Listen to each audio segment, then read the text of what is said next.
मयंक एक multinational company में branch manager की जॉब करता था। एक दिन मयंक को ऑफिस से घर जाने के लिए लेट हो गया था।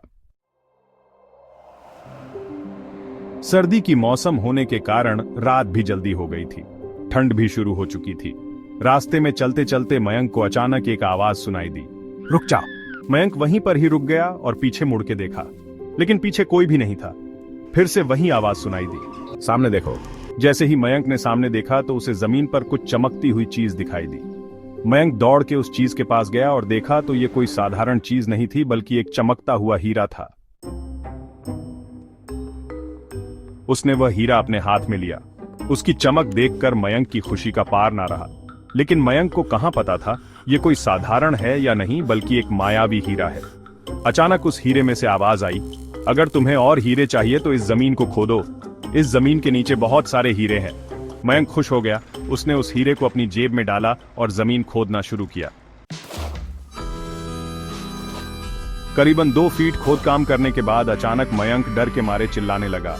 इसके कारण उसका संतुलन खो गया और जमीन पर गिर पड़ा, क्योंकि उस गड्ढे में से हीरे मोती नहीं बल्कि किसी इंसान का कटा हुआ सर मिला। अचानक वह सर हवा में उड़ने लगा और बोला, डरो मत, मैं तुम्हें कोई हानि नहीं पहुंचाऊंगा। मैं तुम्हें बहुत सारे हीरे जवेरात भी दूंगा। बस मेरी बात ध्यान से सुनो, मैं जहां जाता हूं वहां मेरे पीछे आओ। फिर वह सिर हवा में उड़ा और जंगल की ओर बढ़ने लगा।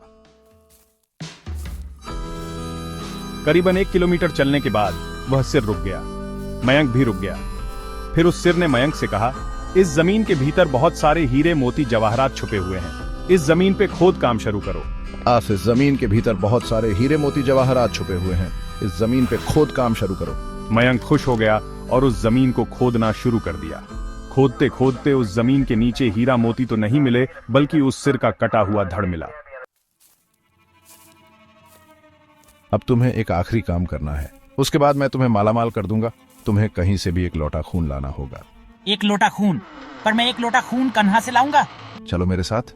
वो डरावना चेहरा मयंक को साथ लेकर थोड़ी दूरी पे गया। वहां उसे एक इंसान को जाते हुए देखा। उस इंसान को मारकर उसका खून ले आओ। नहीं नहीं, यह मुझसे नहीं होगा। मैं यह नहीं कर सकता। अगर तुमने ये काम नहीं किया तो मैं तुझे बहुत बड़ी मुसीबत में डाल दूंगा। मुझे माफ कर दो। अगर मैंने उसे मार तो मुझे पुलिस गिरफ्तार कर देगी।